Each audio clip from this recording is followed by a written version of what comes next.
Hi guys, welcome back to my channel. Last part में हमने देखा था मैडम यू और जांग फेंगम्यान वुयिंग को विजिट करने के लिए आए थे और मैडम यू वुयिंग से अकेले में बात करने के लिए कह रही थी। जेंगछा, यानली और वांगजी तीनों ही बाहर आ गए थे। जेंगछा बहुत ज़्यादा पैनिक फील कर रहा था और वो नर्वस भी था। उसे डर लग रहा था कि पता नहीं उसकी मदर वुयिंग से क्या बातें करेंगी। उस टेंस सिचुएशन को संभालने के लिए यानली वांगजी से मुस्कुराते हुए कहती है, क्या तुम आशियन के कुछ पुराने फोटोग्राफ्स देखना चाहोगे? जेंगछा भी तुरंत डिस्ट्रैक्ट हो जाता है और यानली से कहता है, उसकी बहुत ज़्यादा एम्बैरेसिंग फ़ोटोग्राफ्स भी दिखाना मत भूलना। यानली उससे कहती है, तुम्हारी नज़रों में उसकी कौन सी फ़ोटोग्राफ्स हैं जो एम्बैरेसिंग हैं? तो जेंगछा कहता है, वही फ़ोटोग्राफ्स जिसमें उसने एक हॉरिबल हेयर कट ले रखा था, और वो फ़ोटोग्राफ भी जब वो एक बार लेक में गिर गया था, और एक बार मार्केट में एक डॉग हम दोनों के पीछे भागता हुआ आ रहा था। यानली मुस्कुराते हुए कहती है, स्लो डाउन आचिंग, मुझे नहीं लगता कि मेरे फ़ोन में इतनी सारी फ़ोटोज़ होंगी। तो जेंगछा तुरंत अपना फ़ोन निकालते हुए कहता है, मेरे फ़ोन में सारी फ़ोटोग्राफ्स हैं, मैंने स्पेशली उसकी सारी फ़ोटोज़ का फ़ोल्डर बनाया हुआ है। यानली कहती है, तुमने उसकी एम्बैरेसिंग फ़ोटोज़ का फ़ोल्डर बना रखा है? जेंगछा कहता है, हाँ, ताकि कभी कभी उन फ़ोटोज़ का इस्तेमाल करके मैं उसे एम्बैरेसिंग फ़ील करवा सकूं। दूसरी तरफ वांगजी सोचने लगता है, जिस वुयिंग को वो जानता है वो बहुत शेमलेस है और एक भी फ़ोटो उसे एम्बैरेसिंग फील नहीं करवा सकती। जेंगछा अब उसे फ़ोटोग्राफ्स दिखाना शुरू करता है।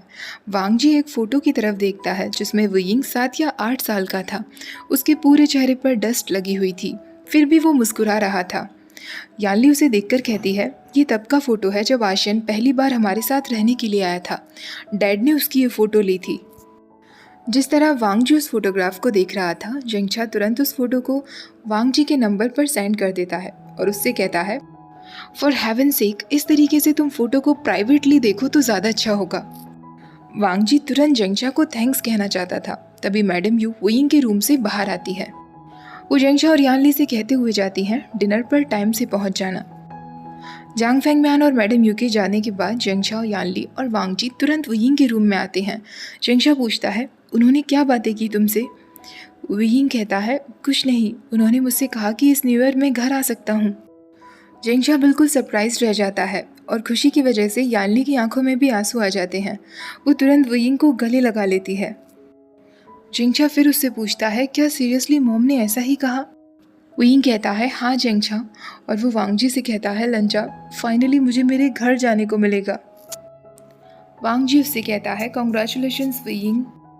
वेंचिंग ने कहा था कि वुयिंग को कुछ दिनों तक और हॉस्पिटल में अंडर ऑब्जर्वेशन रहना होगा। वेंचिंग के जाने के बाद वुयिंग कहता है, लंजा, मैं ऑलरेडी बुरी तरह बोर हो चुका हूँ। वांगजी उससे कहता है, कुछ टाइम की बात और है, फिर तुम घर जा सकोगे। वुयिंग कहता है, मैंने कितने टाइम से तुम्हारे अंकल की क्लास भी नहीं ली है, मैं पक्का फेल हो जाऊंगा।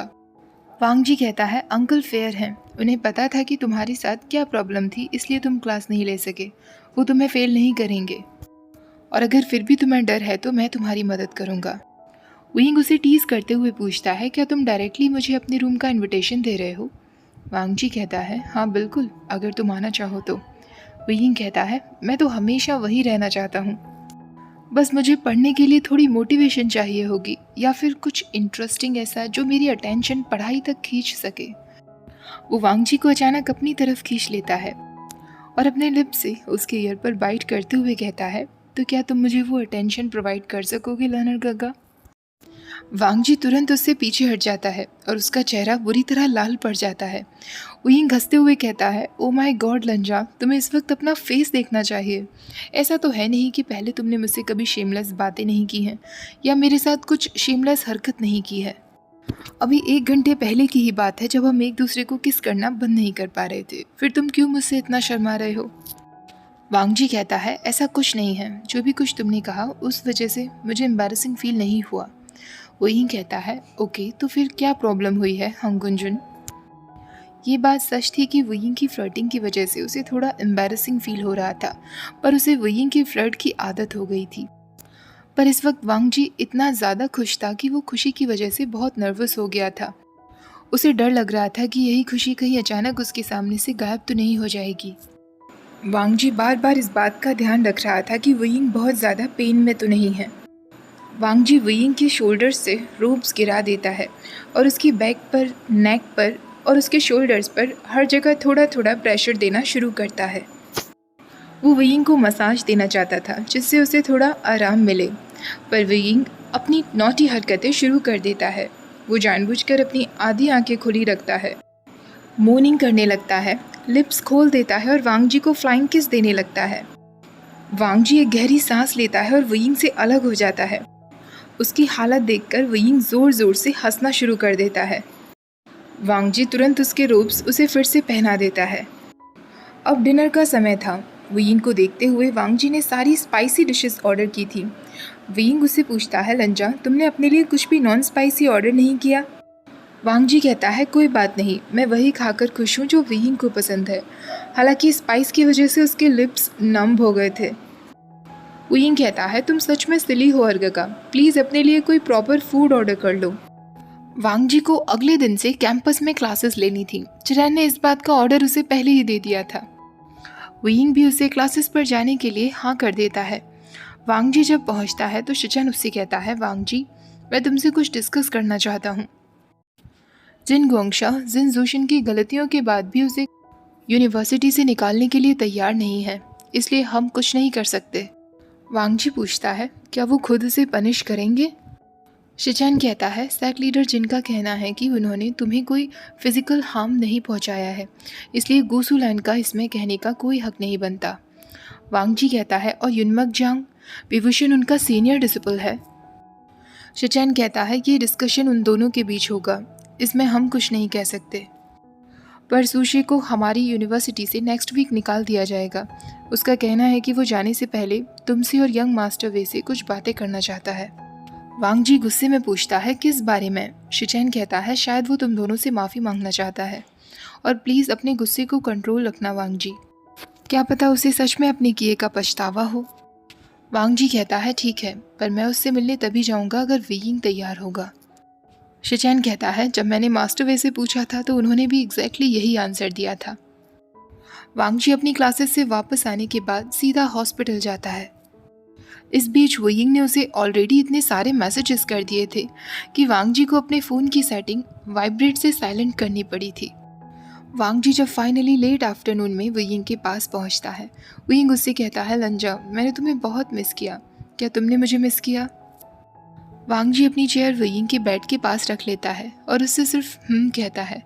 वयिंग के हेयर काफ़ी मैसी हो रहे थे, पर उसका फेस हमेशा की तरह ब्राइट दिख रहा था। वांग जी उससे पूछता है, वयिंग, तुम्हें कैसा फील हो रहा है? वयिंग कहता है, बहुत बोर फील हो रहा है लंजा।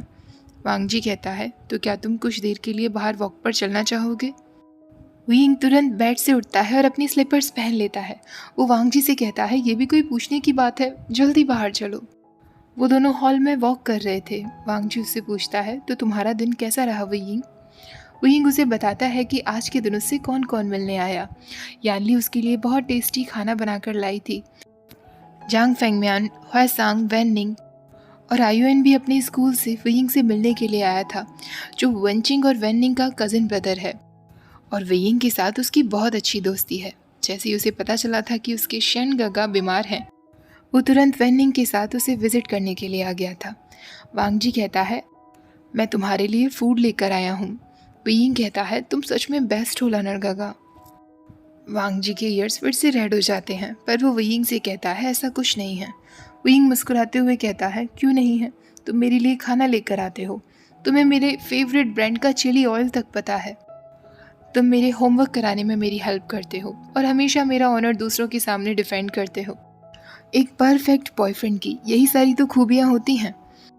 अब जब मैं केयरफुली सारी पुरानी बातों को सोचता हूँ तो मुझे खुद पर हंसी आती है, क्योंकि मुझे लगता था कि तुम मुझे बिल्कुल पसंद नहीं करते, बल्कि मुझसे नफ़रत करते हो। वांग जी कहता है, मैंने कभी भी तुमसे नफ़रत नहीं की, पर यह भी सच है कि मैं हमेशा तुम्हारे साथ काइंड नहीं रहा। वयिंग कहता है, मैंने तुम्हारी कितनी लाइंस क्रॉस की हैं लंजा, तुम मेरे लिए बहुत काइंड रहे हो। हॉल में इतने सारे लोगों के होने के बाद भी वांग जी वयिंग की लिप्स पर एक सॉफ्ट किस करता है और उससे कहता है, मुझे खुशी है कि तुमने मेरी लाइंस क्रॉस की वयिंग, तुम्हारे साथ रहना मुझे अच्छा लगता है। वयिंग उसकी रिस्ट पकड़ता है और उसे तुरंत रूम की तरफ खींचते हुए कहता है, लंजा, क्या हम प्लीज़ रूम में वापस जाकर कुछ कर सकते हैं? वांग जी का दिल जैसे एक सेकंड के लिए धड़कना भूल जाता है, पर वो वयिंग से कहता है अगर तुम चाहो तो। वयिंग कहता है ऑफ कोर्स मैं चाहता हूँ, बहुत ज़्यादा चाहता हूँ। इससे पहले वो अपना सेंटेंस कंप्लीट कर पाता, दरवाज़ा बंद होते ही वांग जी केयरफुली वयिंग को वॉल पर पुश करता है। वो अपना हाथ वयिंग के फेस पर फहराता है और तुरंत बिना किसी हेजिटेशन के वयिंग के लिप्स पर उसे किस कर लेता है। वयिंग भी अपने हाथ वांग जी के नेक पर ले आता है। वो दोनों एक दूसरे को लंबे समय तक किस करते हैं। जब वो दोनों एक दूसरे से अलग होते हैं, वो दोनों ही गहरी गहरी सांसें ले रहे थे। वयिंग के लिप्स काफ़ी शिमरी और वेट हो गए थे। वो वांग जी को उसके बैक साइड से पकड़ के अपने और नज़दीक खींचता है। तभी वांग जी ब्रेथलेसली उससे कहता है हम हॉस्पिटल में हैं वयिंग। पर उसके हाथ वयिंग की वेस्ट पर आ जाते हैं। वयिंग उससे कहता है कोई बात नहीं लंजा, ये प्राइवेट रूम है। पर वांग जी के हेजिटेशन देखते हुए वयिंग पीछे उड़ जाता है और गहरी सांस लेते हुए कहता है बस 2 दिन और लंजा, उसके बाद मैं तुम्हें नहीं छोड़ने वाला। वांग जी मुस्कुराने लगता है, पर इस सब्जेक्ट को चेंज करते हुए वो उससे कहता है तुम्हें भूख लगी है, और वो अपने बैग से फूड निकालने लगता है। वयिंग फ्रस्ट्रेटेड वॉइस में कहता है हाँ मुझे बहुत भूख लगी है। वो वांग जी के चेयर के पास एक और चेयर रख लेता है। वांग जी उसे फूड सर्व करता है। उसी वक्त वयिंग अपना हाथ वांग जी की थाइस पर रख लेता है। वांग जी उससे कहता है बिहेव वयिंग। वयिंग कहता है क्या मैं टच भी नहीं कर सकता। वांग जी उससे कहता है अगर तुम मुझे टच करोगे, और वो अपने मन में कहता है तो मैं खुद को कंट्रोल नहीं कर पाऊंगा। वयिंग कहता है अगर मैं तुम्हें टच करूंगा तो क्या। वो अपना हाथ उसकी थाइस के और ऊपर ले जाते हुए कहता है अपना सेंटेंस कंप्लीट करो लंजा। वांग जी उसका हाथ हटाता है और उसे सर्व करना शुरू कर देता है, क्योंकि वयिंग की बातों का रिप्लाई करना डेंजरस हो सकता था। वांग जी उससे पूछता है क्या तुम अपनी एनर्जी से फूड हीट करना चाहोगे। वयिंग कहता है हाँ बिल्कुल, ये एक अच्छा आइडिया है। इस तरीके से मैं टेस्ट भी कर पाऊंगा कि मैं अपनी एनर्जी को कंट्रोल कर पा रहा हूँ या नहीं। एक रेड फ्लैश के साथ पास ही में रखा हुआ फूड बुरी तरह बॉयल हो जाता है। वयिंग कहता है ओ माय गॉड, मैंने तो कुछ ज़्यादा ही गर्म कर दिया, शायद मुझे अभी थोड़ा और प्रैक्टिस की ज़रूरत है। वांग जी कहता है कोई बात नहीं, बाकी सारा फूड वो खुद हीट कर देता है। वयिंग उससे पूछता है क्या तुम्हें सुशी को लेकर कोई मैसेज मिला। वांग जी कहता है हाँ, वो जल्दी ही यहाँ आने वाला है हम दोनों से मिलने के लिए। वयिंग कहता है ठीक है। अब वांग जी उससे पूछता है क्या तुम्हें पता चला कि जिन जुशिन के साथ क्या होगा। वयिंग कहता है अंकल जांग इस बारे में मुझसे बातें तो कर रहे थे। वांग जी कहता है ब्रदर इस बात से बिल्कुल खुश नहीं है, और ना मैं खुश हूँ। वयिंग कहता है कोई भी खुश नहीं है लंजा, पर हम जिन गोंगशा जैसे इंसान से और कुछ एक्सपेक्ट भी नहीं कर सकते थे। मेरे जैसे सर्वेंट के बेटे के लिए वो अपने भाई के बेटे पर क्यों उंगली उठाएगा। सेक्ट पॉलिटिक्स फेयर नहीं होती लंजा, कभी भी नहीं होती। वांग जी कहता है पर यह अनजस्ट है। सुशी को यूनिवर्सिटी से निकाला जा रहा है, जिन जूशिन को भी निकाला जाना चाहिए, और सबसे ज़्यादा गुस्सा दिलाने वाले काम तो जिन जूशिन ही कर रहा था। मैं उस जिन जूशिन को तुम्हारे आसपास अब कभी भी नहीं देखना चाहता। कुछ टाइम बाद सुशी वहाँ आता है। वयिंग उससे कहता है तो तुम क्या बात करना चाहते थे। सुशी उससे कहता है मैं यहाँ माफ़ी मांगने के लिए आया हूँ, मैंने जो भी कुछ किया उसके लिए। वयिंग कहता है क्या बस इसलिए तुम हमसे मिलना चाहते थे। अगर तुम यही कहने के लिए आए थे तो ठीक है, तुम्हारी माफ़ी स्वीकार कर ली गई है, अब तुम जा सकते हो। सुशी अभी भी वहाँ से नहीं जा रहा था। वांग जी उससे पूछता है क्या तुम्हें कुछ और कहना है। सुशी अभी भी सिर झुकाए खड़ा था। फाइनली वो कहता है 10 साल पहले तुमने मेरी जान बचाई थी बिलिंग लेक पर। हाँ गुंजुन, आपको याद होगा गुसुलैंड सेक्ट में आप और आपके ब्रदर कुछ इन्वेस्टिगेट कर रहे थे एक वाटर घोस्ट के बारे में। वांग जी कहता है हाँ मुझे याद है। वो तुम थे। सुशी कहता है हाँ, उस दिन मैं ऑलमोस्ट डूब ही गया था, मैंने अपनी तलवार पानी में खो दी थी, पर आपने मेरी जान बचाई। उस दिन के बाद मैंने बहुत हार्ड वर्क किया जिससे मैं गुसुलैंड सेक्ट ज्वाइन कर सकूं, और मैंने गुसुलैंड सेक्ट ज्वाइन भी किया सिर्फ आपके लिए, पर आपने कभी भी। वांग जी उससे पूछता है कभी भी क्या। सुशी कहता है आपने कभी भी मेरी तरफ देखा तक नहीं, मैं चाहे कुछ भी क्यों ना करता मैं आपको कभी भी याद नहीं रहता था। मैं आपसे फ्रेंडली होना चाहता था, पर आप हमेशा मुझसे कोल्ड पेश आते थे।